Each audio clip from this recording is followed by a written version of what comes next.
What's going on, wealth builders? Welcome to another masterclass. Today we are going in depth on how to scale your house flipping or wholesaling business. Now, I've done a lot of videos talking about the basics and the beginner level stuff, how to get your first deal, how to find it, how to raise the money, how to handle the construction. And if you've never watched any of those and you've never done a deal, I highly suggest watching some of those videos after. We will link to them down below. But today, we're gonna go into the in-depth stuff, how to go from, say, a couple of deals a year to a couple of deals a month, and then thereafter to getting to 10 plus a month. So this is gonna be really good. We're gonna go in depth in 3 different sections. In section 1, I'm gonna talk about why you should scale from being a solopreneur to somebody who has a team that's consistently doing deals every single month. Second thing we're gonna talk about is what a 10 plus a month deal business looks like. I'm gonna show you step by step my organizational chart, how we run the company, who's in what position, so you know exactly what it looks like. And I'll give you a hint, it's not as big as you think it is. You can actually do a lot of deals with a very small team.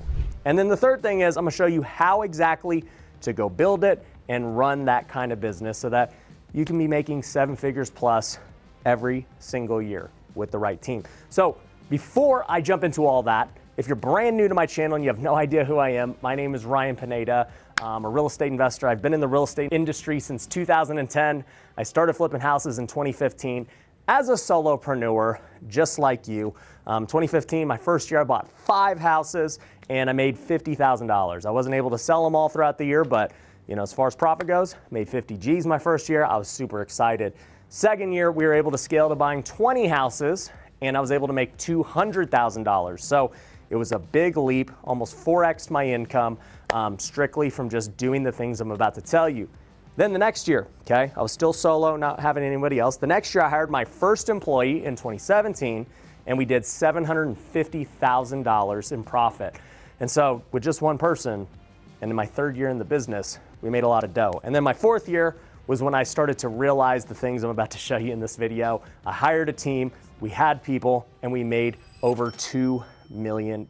So ever since then, we've been able to do consistently 10 plus deals a month. I mean, that's 6 years in a row of doing that with house flipping and wholesaling. I've done, well over 500, 600 deals in my career. We've also transitioned into buying rental properties and starting funds.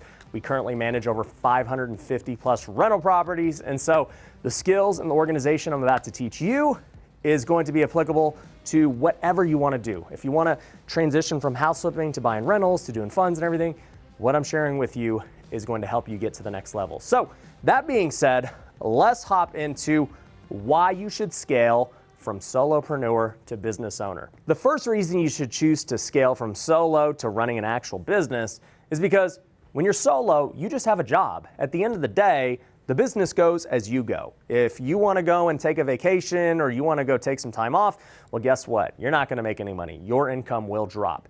And at the end of the day, yes, you can make a lot of money as a solopreneur, but like I said, it stops whenever you stop. For me, I'm trying to build businesses that make money while I sleep. You know, Warren Buffett says it all the time. If you do not learn how to make money while you sleep, you're never going to get wealthy. The wealthy people have figured it out. They can build an actual business. And the cool thing about real estate business is that if you could build this business that's consistently finding deals for you to either flip or wholesale, you're gonna be making a lot of active income and you're gonna be able to cherry pick deals from that you wanna keep for your rental portfolio that will make you money while you sleep. So now, if you can actually build the business on the acquisition side where you have people in place who can run it for you, and then you're now building long-term wealth by keeping rental properties, you're making money while you sleep 2 different ways, the business side and then the asset side. So that's one reason why it's so important. The second reason is there's a cap to how much money you can make. At the end of the day, you know, for most people, if they're making a couple $100,000 solo, like they're doing really good. It's very difficult to go make a few $100,000 a year as a solopreneur. You know, I've seen people who could make $500,000 solo, but at the end of the day, like there's a very real cap. Very few people can do much more than that solo. And I'm not saying that that's bad, but at the end of the day, you know, to do that kind of money and that kind of revenue, you're gonna have to just continue to work more hours. You're just trading time for money. Whereas the wealthy create businesses and systems where they're able to scale far beyond that and actually work less because they're now creating something that generates income for them. And that's what I've been able to do. You know, the last, I would say 3 years, I focused on building other businesses. I focused on social media content, and I probably only spend, you know, an hour or two a week on my real estate investing business. But guess what? We're still doing 10 plus deals a month, even though I'm not involved. So what I'm going to share with you is what exactly I've done the last 3+ years. And so, you know, this is not theory. This is not something that, you know, might work. This is literally what I do, okay? And everything I do on my YouTube channel and every training I do is not ever anything I have not already done. I'm just sharing with you what worked for me so that you can use it for yourself. And look, it's not just me that this works for. We have a community and coaching program called Wealthy Investor, where we have trained thousands of students nationwide in every single market. You know, people who have never done a deal before, we've helped them get their first deal. And then others who have already started doing real estate, we've been able to help them scale to the next level. You know, a good example of this was a guy named Clint Cooper, one of our most successful students ever out of Atlanta, Georgia. You know, he joined our program 3 years ago. He didn't have any real estate experience. You know, he was in business doing something else, and he jumped headfirst into the real estate game. And for him, you know, he's like one of our fastest ever. So don't think that this is going to happen to you, but I'm just telling you what's possible. You know, his very first year, he was able to do over $1 million in revenue just from flipping and wholesaling. So absolutely incredible. Now, 3 years later, he's got a huge team. He was telling me the other day they did over $800,000 in 1 month on wholesale fees. So that's crazy. You know, if you do the right things and you build the right way, you can build a business that's absolutely insane. I'll share with you some other people, you know, throughout this training that, you know, could help give you guys some inspiration and encouragement, because it ain't just me. You know, the things we're teaching are helping people all over the country. So if you're ever interested in joining the programs, you can go at any point to wealthyinvestor.com and book a free call with our team. All right, now that being said, let's talk a little more about why. You know, the why is what changed Clint's life. The why is what's changed other people's lives. For me, I was able to give my sister and my dad a job from starting my real estate investing business. In fact, my sister is my CFO today across all of our companies, okay? If I didn't start this business, she wouldn't have the career she has today. If I didn't start this business, my dad wouldn't have a job today as one of my project managers. Now, my dad doesn't even have to work for me. He just chooses to work. This business has allowed me to retire my parents. We bought them a house in 2019. I was able to pay off all their debt. We were able to get them cars and everything that they need to not have to worry about money anymore. And I would have never in a million years thought I could do that unless I had this business. So, you know, as far as the why goes, you're going to provide opportunities for your family. You can maybe retire your parents one day, but you're also going to provide opportunities for employees. You know, we have over 100 employees across all my different companies. And the only reason I was able to build other companies was because of the success of this house flipping and wholesaling business. And we've been able to change the lives of all my employees' families because of what I'm going to teach you today. So, you know, it's more than just making money. It's more than just buying your time back. You're also changing the lives of everyone else around you by taking this leap and going from solopreneur to actual business owner. So, one thing that we have here at Wealthy Investor is a concept called make, manage, and multiply. Okay, so here's how it works. In the make stage, we want to figure out how to get you to making $250K. You can make $250K as a solopreneur. If you just do what we're talking about in the basic fundamental videos of learning how to find deals, learning how to raise money, you can do that by yourself and go get, say, 5 flips at $50K a piece, you'll make $250. Maybe you go get 10 wholesales at $25K a piece, you're at $250. People can do that on their own. But what happens is, after that, you got to go to this manage stage. And this is what this video is on, the manage stage. How do you go from 250 to 1 million plus a year? Okay? Well, it's a different skill set. At the end of the day, this skill set requires managing people, hiring, firing, and everything else. So for me, in this stage, you're just learning the basics of real estate investing. Okay? And this is what we talked about in the other trainings. In this stage, we are now learning how to build a business, how to hire people, how to hold them accountable, SOPs, all that stuff. And we're going to talk about it in this video. And then once you graduate this stage, then you're in the multiply stage where you're starting to make money. You have a business that produces for you. So what do you want to do with all this money you're making? How do you multiply it? Well, you could redouble down on the business. You could buy some rental properties. You could maybe start another business. The multiply stage is fun because you've already conquered the two hardest things. So, the framework that we teach on is make, manage, multiply at Wealthy Investor. And so this video is specifically during the manage stage, okay? Other thing I want to bring up before we go over what my business looks like is that money is not bad, okay? A lot of people think money is bad. As a Christian, there's just this weird stigma around money, and some people are like, money is the root of all evil, but it's not. It's the love of money that's the root of all evil. All money really does is it just gives you options. So you've got options to grow. You've got options to buy yourself nice things. You got options to retire your parents. You've got options to hire people. At the end of the day, money just represents options. When you don't have money, you don't have options. You don't have the freedom to be able to go do these things. The more money you accumulate, imagine if you had $1 billion. Think about the limitless amount of options that you would have available to you on things you could buy, charities you could support, what kind of house you could live in, what kind of car you could drive. So money is not evil. The love of money is. But money is just simply a tool that gives you options in this world. So just understand that. That's why we're doing this. And the last thing I want to bring up before we jump into this is that smaller, a lot of people think smaller is less risky, but I'll tell you this, smaller equals more risk. At the end of the day, as my business has grown, I've realized that I have actually less risk. And here's why. When I'm small and my business, is just mainly me or maybe me and another person, guess what? If I get injured or I burn out or something happens to me, the business is done, basically, right? Another example, let's say you start hiring people.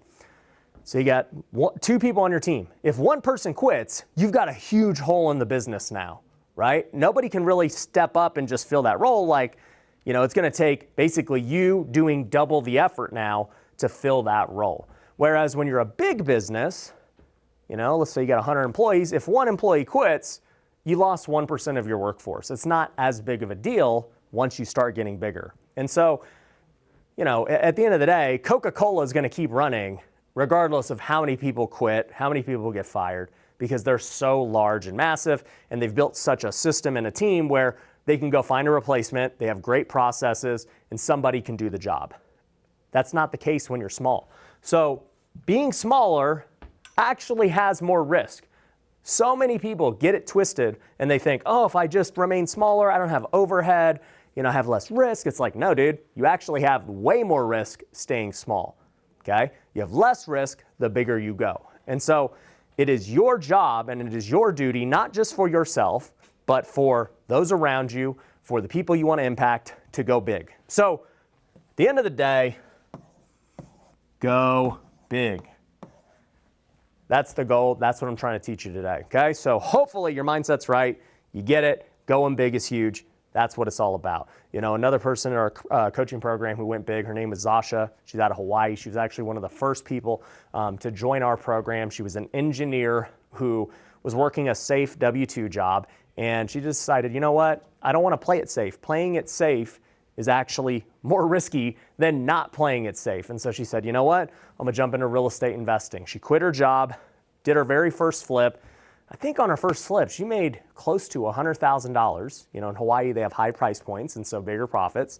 And it was life-changing. She was able to quit, and now she's on social media. She crushes it on Instagram. She's using her personal brand and her reputation and her track record to raise capital. She just invested in a 300-unit apartment complex. She's got RV parks. She's flipping houses. It's amazing. And it's because she decided that she wanted to go big. She didn't want to play it safe and just stay small and just be an engineer and do the things society tells you to do, okay? We want to go big. And even if you're already at the point where you're making $100,000 or $200,000, that's not big. I want you to think bigger. Why can't you make $1 million? I mean, if you do what I'm about to tell you, you can make $1 million. It's proven across the board. I mean, last year we had 30 students make over $1 million in our program. So this is not something that's never been done before. This is not something only I do. okay? They're all just following the same blueprint I'm gonna show you. So let's go into stage 2 here. All right, what does it look like, okay? That was a long sentence. I shouldn't have did it that way, but guess what? Okay, what does it look like? What does a 10 plus deal a month business look like? Well, I'll show you my org chart, okay? You guys can copy this. So here is our organizational chart. At the top, okay, we use a system that we teach called RISE. For those of you who don't know what that is, you know, it's just something internally we teach at one of our subsidiary businesses called Wealthy Business, and you know, it was created by my business coach Gary Harper, who's now a partner of mine, and it's really good. For those of you who have ever done business coaching before, any systems and operations coaching, maybe you heard of EOS, maybe you've heard of the book Traction, you know, they all kind of have similarities, but differences, right? But one thing to just use for you guys on the side you'll basically understand is the visionary, okay, and integrator, okay? So this is what most people would refer to as the CEO and then the COO, all right? The visionary is the person who's going to push the company forward. They are the person who has the big ideas, they have relationships. Typically this person is a risk taker, you know, they might be very charismatic, they're great leaders. The visionary is how far the company is going to go. So, can you guess who's the visionary in my company? Well, you probably know. It's me, okay? I am the visionary. And we are only gonna go as far as I go. Because if I have a very limited vision of what I want for the company, then how are we gonna go beyond that, right? Like, I am going to constrain the company myself if my vision isn't big enough. And so I'll tell you, a lot of you are the visionary in your companies right now, and your vision is, oh, I want to do, you know, 2 deals. You know, if I could do 2 deals a month, that's good. It's like, all right, well, maybe you will get to 2 deals, and maybe that is good for you. But guess what? That's as big as the company's going to go. It will not get bigger than you allow it to be. So the visionary needs to be a really big thinker. And for me, I'm just constantly thinking about how do we flip more houses? How do we get more rental properties? You know, how do I grow my real estate investing portfolio?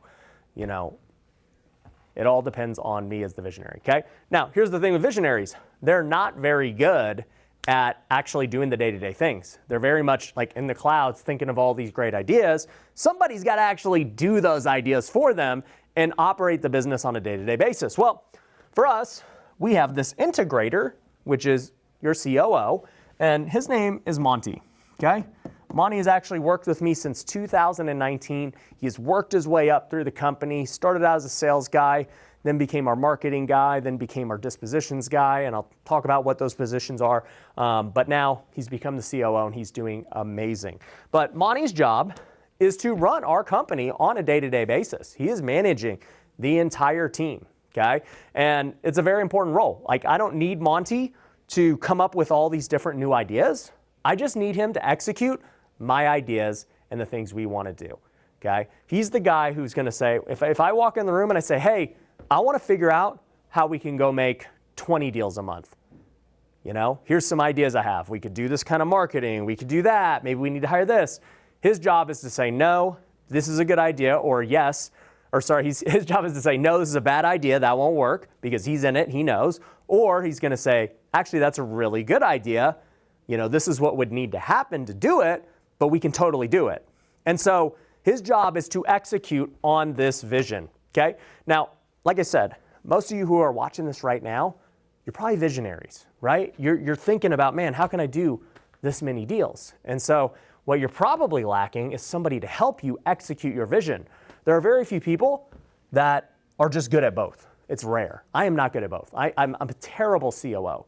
You know, yes, I could do it if I needed to. I could totally run meetings. I could totally be doing the day-to-day, but it's not my strength. And in fact, I could actually hire somebody like Amani who's better than me at it, and then now I get all my time back to go make way more money than what I'm going to end up paying him to do it, okay? That's how leverage works, okay? You end up hiring people to get your time back, and in turn, they actually, if you hire correctly, do it better than you. So now it makes more money and they pay for themselves. They're not really a cost. You got to quit looking at employees as, oh man, these are these expenses. It's too much. There's no way I can afford them. Like, you got to look at them like an investment in your company. It's like, okay, if I'm going to go pay him, is he going to produce more than I pay him? Absolutely. Okay. Am I going to get my time back? Yes. What can I do with my time to make even more money? A lot of things. So by him producing even more than he gets paid, he's already paid for himself, right? That's what an investment does. But also, I now have the ability to go make more money doing other things. So that's how wealth has grown, all right? All right, so that being said, let's jump into what the entire organization looks like, and I'll clean it up a little bit. So you've got the CEO at the top, you've got the COO right underneath, and now the COO's job is to manage all these different departments. So let's go over department number 1, which is marketing. Now, marketing is really like the first funnel for growing to 10 plus deals a month, because if you're not generating enough leads, I don't care how good, your sales team is, I don't care how good your contractors are, I don't care how good you are at raising money. At the end of the day, if you are not marketing enough and getting enough lead flow, you're not going to do 10 plus deals. That's just how it goes, right? So we have our marketing department, and somebody needs to be the head of that marketing department. At the end of the day, their job is to manage our marketing budget, to understand our marketing channels. They need to understand, KPIs, key performance indicators, what's actually getting a return for us. They need to manage budgets, okay? They need to be responsible for leads.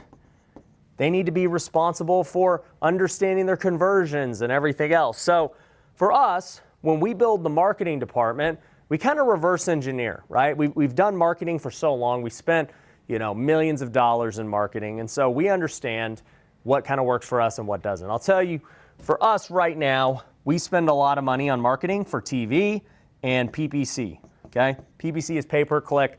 Those are our 2 main sources at the moment. But they're not all we've ever done, right? We've done cold call. We've done text. We've done direct mail. We've done basically everything you can imagine with marketing, right? And then this would also include MLS and wholesalers, right? Basically, people who are going to bring us deals and, freeways, referrals would be another thing, right? So all of this comes from marketing. And, a lot of things with wholesalers and referrals too is like, people don't think about it, but you can have marketing budgeted towards wholesalers and referrals. Like, how do you go about it? Well, throw meetups, throw events, take these people out to dinner, to lunch, to coffee, build your relationship so that you can go get these people attracted to you. Like, another way to do that would be social media, right?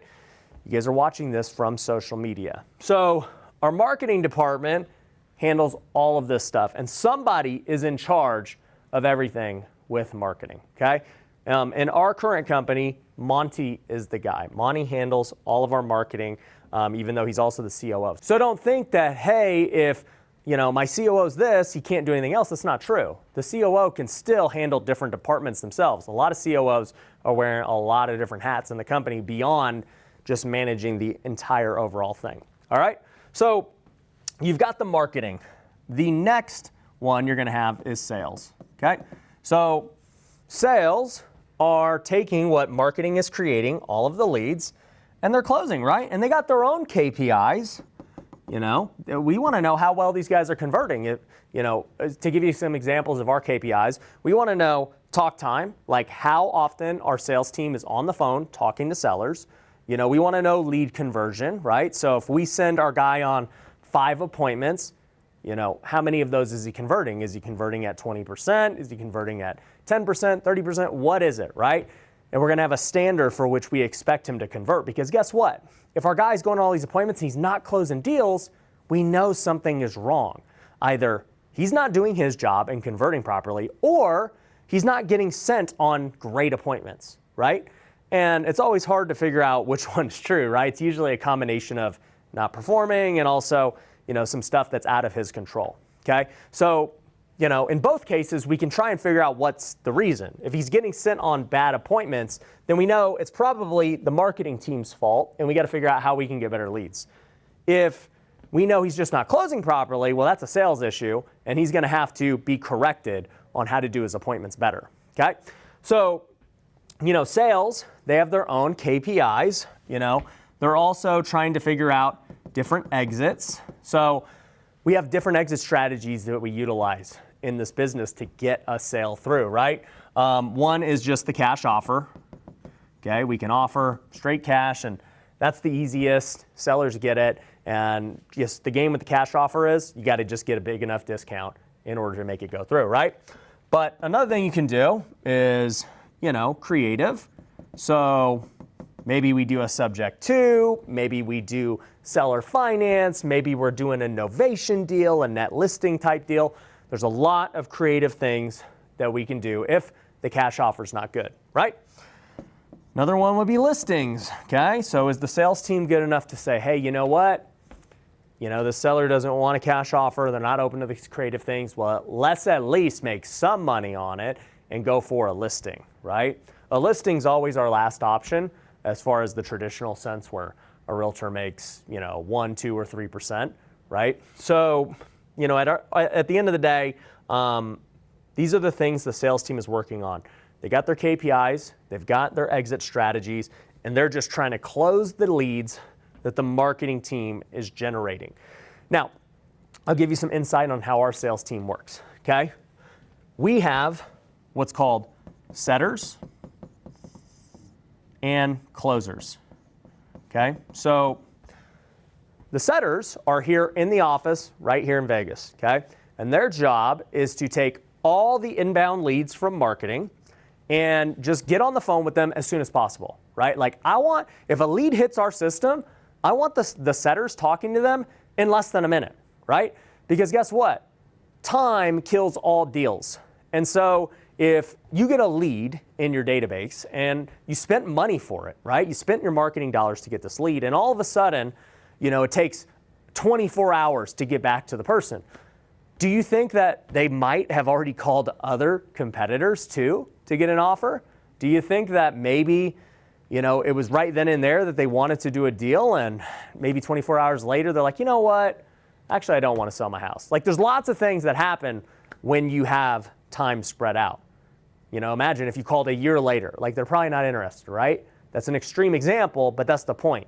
If you can get in touch with them the moment they submit the lead or the moment they call, you pick up your phone, that is the best chance to get a deal done, okay? So, the setters, their job, just literally be on the phone and ready to call leads as they come in. But then also, too, their job is follow-up, right? Because our phones aren't just going off the hook 24/7, right?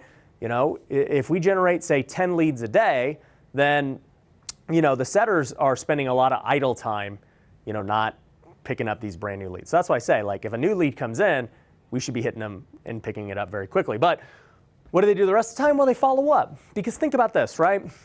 If you're generating, let's just say, 10 leads a day, well, in 30 days, a month, you're going to have 300 leads, okay? And odds are, those 300 leads aren't all ready to go today, okay? Some of them just aren't quite ready yet. Others you just never were able to get a hold of. But you got 300 leads in the system that you have paid good money for. So what needs to happen is these still need to get contacted, right? We still got to have a follow-up plan in place for them. And some of that is automated through our CRM, and some of that is just manual dials from our setters who are trying to get a hold of these people. Now imagine you do this for a year straight. Well, how many leads you got? You got 3,600 leads. That's a lot of leads in your CRM who can convert into deals, okay? So our setters need to be following up with all the leads in the system and having priority on the most recent, obviously, because the longer the time frame goes, the less likely they are to close. But it doesn't mean they won't close. If I've paid money for 3,600 leads, I want us talking to all those leads. We have, I don't even know how many leads in our system at this point, tens of thousands of leads in our system. So our setters never have, they're never bored. They always have somebody to call and somebody to try and get a deal done with. Obviously, the newer leads are going to have a higher likelihood of converting, but they're going to be talking to people that they know are going to sell, but maybe it's just not today. Maybe they're going to sell in 3 months or 6 months. And so they're just constantly following up, maintaining rapport with them, knowing that, hey, in a few months, this is going to be a deal. They're building that relationship. So our setters are strictly taking these leads and trying to, basically find out whether or not they're going to be a deal. Now, assuming somebody looks like a potential deal in our company, not every company does this, but this is what we do in our company. It's what we teach our students to do, is that we don't really want to make offers over the phone. We don't really want to try and close it right then and there. We actually want to get them on an appointment. And so our closers are going on in-person appointments. Why do we do this? Well, at the end of the day, if I'm trying to close you over the phone versus if I'm in person at your house with you at the table, what's more likely to close? The person who's in person, right? I'm far more likely to get a deal done with you if we're sitting together talking right then and there, right? I'm a real person, I'm legit, and people are just more receptive when you're in person, right? Well, also too, what happens when you go in person is you get better deals, You're far more likely to go get 20 grand off the price being in person versus just making the offer over the phone. So to me, if I know I'm going to get more deals in person and I know I'm going to get a cheaper price, why wouldn't I want to go in person every time? Well, the only reason you wouldn't want to go is if you didn't have a big enough team, right? If you didn't have enough people who could go on appointments, then yeah, it might not be the best for you, okay? A lot of people say, well, what if I'm virtual? What if I'm not in my market? Well, you can still go hire somebody in that market to go on appointments. You will do better having people go on appointments. You just got to hire the people, which is what we're talking about in this managed stage. You got to learn how to hire people. And we'll talk about, how to hire people during the how to build it stage. But, our setters are really not trying to close. They're just trying to set appointments for our closers who are then trying to close in person. Now, does everyone get closed in person? No. Sometimes they go on appointment. Actually, a lot of times they go on appointments and they don't get a deal. What ends up happening from here is then the setters are now going to call and follow back up and maintain that relationship and dialogue. Like, I want them constantly just talking to sellers on the phone here in Vegas and just following up. And I want the closers constantly just on appointments trying to get deals done. And so for us and the setters, we want to send the closers out on as many appointments as possible. So our close rate's not going to be as high as others because others might only go on deals and appointments that they're for sure going to close on, right? They're like, this is a slam dunk, whatever, right? Well, if you only go on slam dunks, you're missing a lot of opportunity, right? Those people who maybe wanted market value, you could still do something creative with. You could still get a listing. There's lots of ways to still make money on somebody who wants market value, okay? Most people completely dismiss market value sellers, but you're losing money, right? So for us, our closers are very good at knowing the different exit strategies and figuring out how do I monetize this appointment and get a deal done some way, somehow. So closers are always on appointments, setters are always on follow-up. That's the sales department, okay? Now we've got what I would call ops. All right, this is the operations. You could build, you could separate this into multiple things, okay, if you really wanted to. But for the sake of ease, I'll just tell you, like, ops for us, would be the admin type stuff. So this would be our TC. This would be our lenders. And, I'll also say this would be like my rentals, okay? So property managers, okay? So, with the TC, okay? TC stands for transaction coordinator. Their job is to simply, just do the transaction. So they're, making sure that title companies got everything they need. They're making sure the listings are on point. They just handle everything from top to bottom with paperwork and the transaction. So it's nothing crazy, but that's what the TC does. Then you have the lenders, right? So the TC is typically working with our lenders to make sure they have all the paperwork they need. That could be a hard money or a private money lender. And so they're coordinating the fundings, like, hey, we're going to close on this day, so make sure, the money's over here, okay? So they're doing that. The other thing that the TC is doing is payments, right? So, they're kind of paying our contractors and, everybody else who, is owed money for doing the jobs that they're doing, et cetera, right? And then, we also have our head of ops managing rentals. So, at the end of the day, I've got a lot of rental properties, not counting stuff in our fund, but my own personal rentals. And so their job is to manage the rentals, if there's any fixes that need to be made, all that stuff, right? This would be like a property manager. So, you've got ops over here handling that. I'm going to separate this out. Like I said, these could all be separate groups too, but for the sake of having a small screen, I'll just include it all there under ops. The last one would be project management. So they are the ones, handling all of our flips, just to give you some example, their job is to get bids before we do it. Then they hire the GCs that we end up using. They end up checking the properties. They also end up, just kind of like watching the ones that are done, right? Because even though, we like to check on them and make sure they get fixed up, once they're fixed up, things happen too. There's break-ins, people leave doors unlocked, ACs, like all this stuff, right? So you got to constantly just kind of watch the properties when they're in escrow. And then, another one would be repair request. So once your property's in escrow, you're going to have repair request and everything else. So, also too, you can put here within ops the realtor, who's doing the listing. So that'd be a part of ops that I forgot to mention over there. But now the last department that we have is our dispo. So dispo is essentially just our exit strategy. So, we've got lots of different exit strategies, like we said.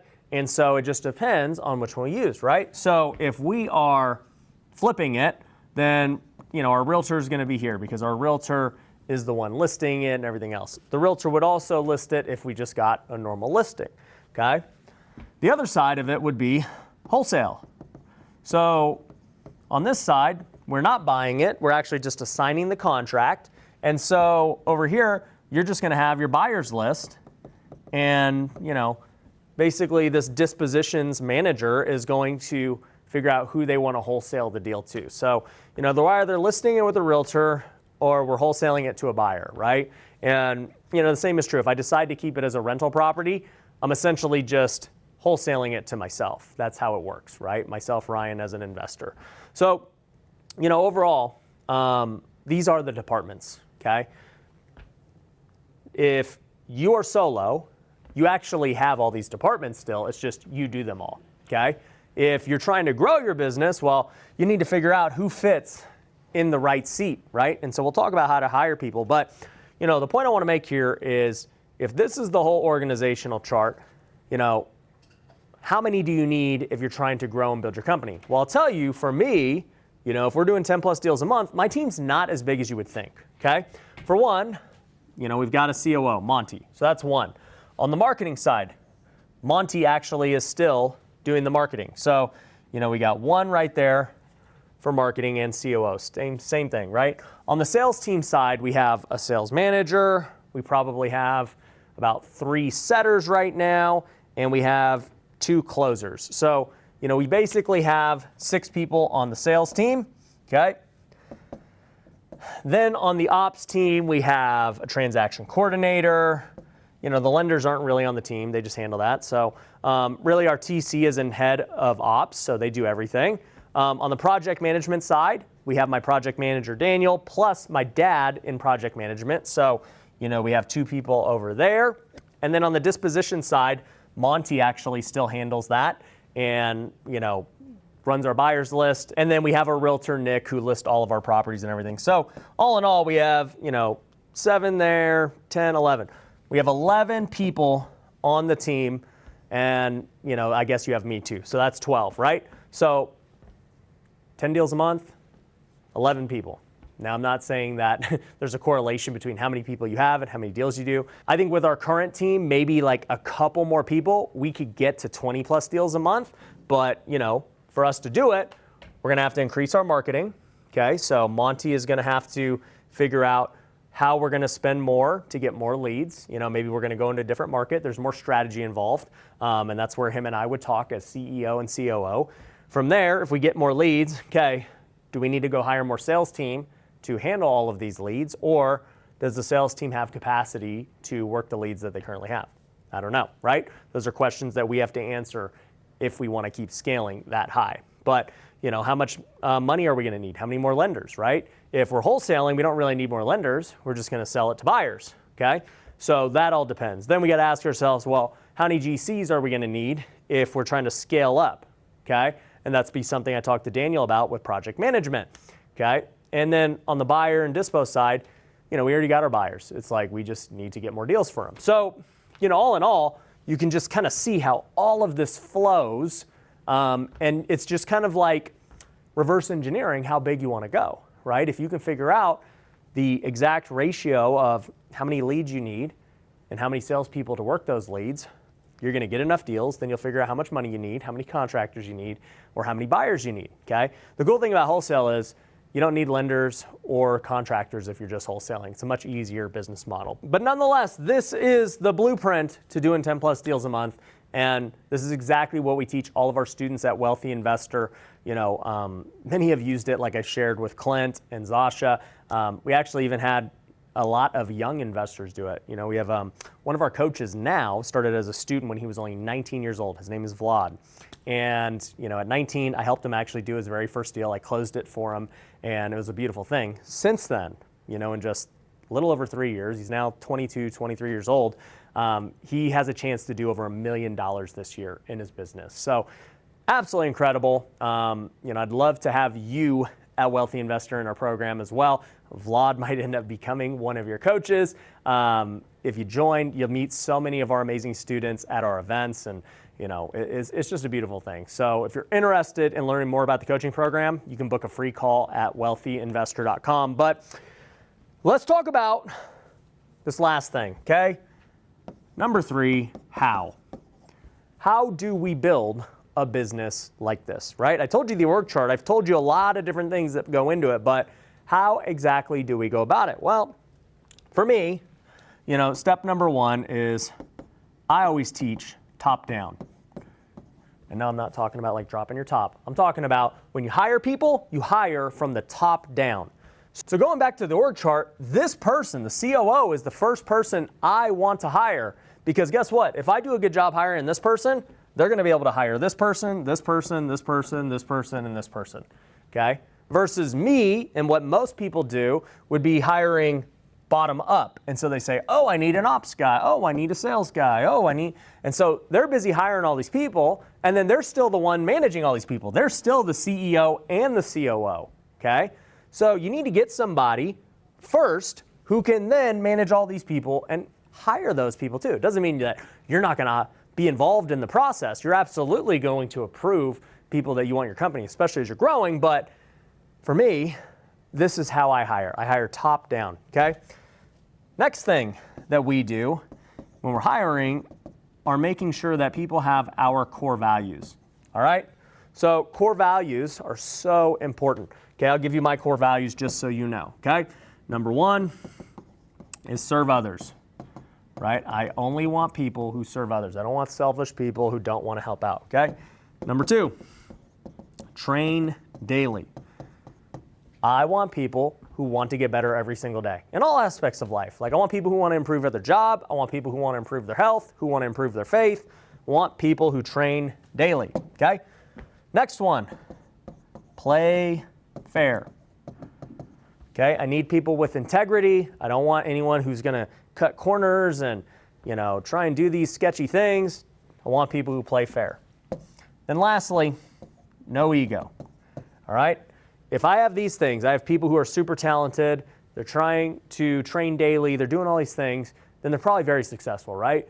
And so one of the hardest things that successful people battle is their ego, okay? So I want people who have no ego. I want people who are willing to take criticism and feedback so that they can grow. People who, get offended and everything, they don't work for me, okay? If you get offended by something we say or something we ask you to do, you ain't gonna make it, okay? That means you have an ego if you get offended easily, okay? So don't have an ego. Nobody likes that. So if you want to work for us, you got to have all 4 of these core values as a non-negotiable. It's not like, oh, well, they have a couple of them, but they need some work over here. It's like, no. If you lack these, you cannot work here. Doesn't mean like you can't get better at them, but If you have an ego, you're not going to work for me. I don't need you. So you got to have that kind of strictness when it comes to hiring people, right? Next thing is right people in the right seats. So each seat requires a different type of personality, okay? The person who is good at sales is very different than the person who's good at project management. The person who does transaction coordination is very different than the person who's doing the marketing. They have different personality types, right? With a salesperson, you want someone who's outgoing, someone who's probably extroverted. With, a person who's doing the transaction coordination, you probably don't want a visionary like me. I don't read like the documents. I'm just like, hey, I hope it's good, just sign it. I just don't even, I'm just so not detail oriented that I would suck as a transaction coordinator. So you got to make sure you get the right people in the right seats. One thing that we do is a personality test through a company called Predictive Index. And when people join Wealthy Investor in our coaching program, we actually do the predictive index on them so that they understand their personality and so that they know where they can fit in their company. Okay? Because some people, maybe they are integrators and they need somebody who's going to help them think bigger, right? Sometimes you're not always the CEO, Sometimes your deal is going to be marketing and you're going to have other people closing all the deals, right? So right people, right seats is so important. The next thing is you want clear SOPs and processes, right? SOPs stand for standard operating procedures. Processes would be how things work, right? So, when you're first starting out from hustler to, being in that make stage to going to the manage stage, you have no processes or SOPs. You're just hustling, making things happen. That's how we operate a lot, okay? But as time goes on, you need to start developing SOPs so that it's very clear who does what. And if you're to go hire somebody else, they're able to start taking over those roles very easily because they have SOPs, okay? So, it's all good when, you're just trying to scale. You don't need this right away. It's just something to be conscious of. But, overall, in the grand scheme of it, this is how you build it. You got to make sure you hire the right people. Like, I talked about this before in make, manage, and multiply, but I want to just reiterate it again now that you have context. For many of you, you've conquered this stage, you figured out, how to flip a house, you've done a deal, you're like, cool, right? You understand the fundamentals of real estate investing, but in order to get to this stage and make, $1 million, over here you're making 250, you have to learn all these things I just shared with you. Hiring, core values, right people, right seats, clear SOPs, organizational charts, getting the most out of your employees, becoming a great leader. All of these things happen in the manage stage. And if you're able to conquer this manage stage, it then gets you into this multiply stage, which, as we talked about right at the beginning, what is the goal of money? It's just to give you options, okay? The multiply stage is all about options. You have options because you have a business that's making you money and you ideally have your time back and you're able to do whatever you want with your money. You want to retire your parents? Cool, you could do that. You want to go double down on the business? Cool, you could do that. You want to start buying rental properties? Cool, you can do that. At the end of the day though, the multiply stage is a beautiful thing. And like I said, last year, we had 30 of our students make over $1 million in 1 year, okay? So they're all obviously in the multiply stage. My goal, by the end of this year is to get 100. I think we could have 100 students do it, and we have a program called our All-Star program where it's specifically for people, in this stage trying to get here. And then we still have people, obviously, that are in this stage trying to go beyond that. So, at the end of the day, I would love to have you in the program.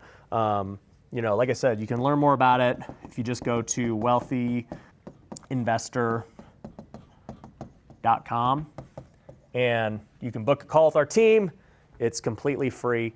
No pressure either way. We hold amazing events. We have coaching programs. You get, a coach like Vlad who's done it before who can help you through this entire process. If all of this looks completely foreign to you, trust me, it was foreign to me when I was a solopreneur, but We've helped many students get through it and get to that multiply stage, and I would love for you to be the next one. But anyways, if you got value out of this, make sure you're subscribed so that you can see more trainings like this. Also, if you're brand new to real estate, we can still help you out at Wealthy Investor. We help many people get their first deals, but we also have other videos that I've linked here below that you can watch for just beginners. But hope you enjoyed it. Hope this masterclass was valuable. I'll see you on the next one. What's up, Wealth Builders? Ryan Pineda here. Today, we've got another masterclass, and in this one, I'm going to be going over how to make $250,000 a year, why that's important, and how you need to budget that money once you are making it so that not only are you living a great life, but you're building towards your future and investing the money the right way. So if you're not currently making $250,000,